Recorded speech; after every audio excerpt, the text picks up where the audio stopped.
é possível observar as três estruturas do outro lado: o fascículo grácil, o fascículo cuneiforme e o núcleo trato espinhal do trigêmeo.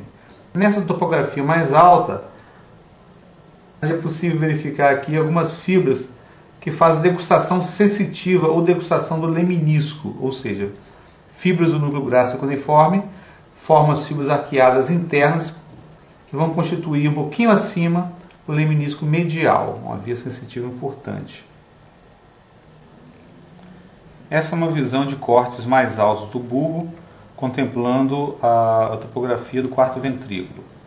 Quando surge corte com o quarto ventrículo, o quarto ventrículo se mostra como uma reentrância posterior característica, é um marco de referência para o aluno, e que está localizado no sentido diametralmente oposto da pirâmide e, consequentemente, do trato córtico-espinhal. Continuando a nossa abordagem, esse é um corte mais caudal, em que nós observamos aqui já o trato córtico-espinhal bem mais consistente, bem mais robusto. Posterior a ele, nós observamos o leminisco medial, formado por aquelas fibras arqueadas internas que cruzam num plano mais baixo.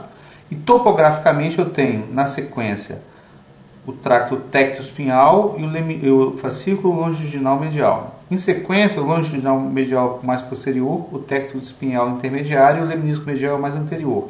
Não dá para separar visualmente, quer dizer, não existem limites anatômicos entre eles, é o limite topográfico sequencial.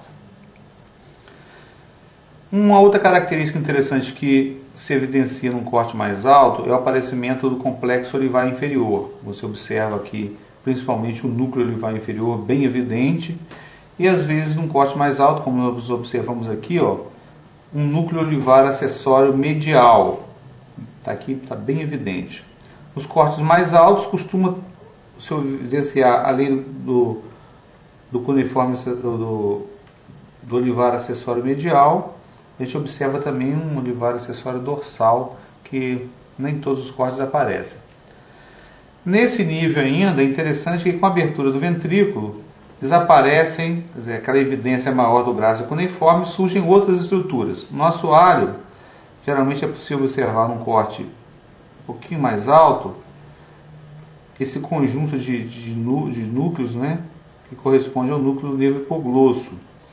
Num plano mais lateralizado, além do núcleo do hipoglosso, você pode observar às vezes o núcleo do vago, como acontece aqui, um pequeno pontinho do núcleo do vago. Nessa porção mais lateral, e fica uma área mais clara, nós temos aqui a região conhecida como área vestibular, formada por núcleos vestibulares. Aqui é possível evidenciar melhor nesse corte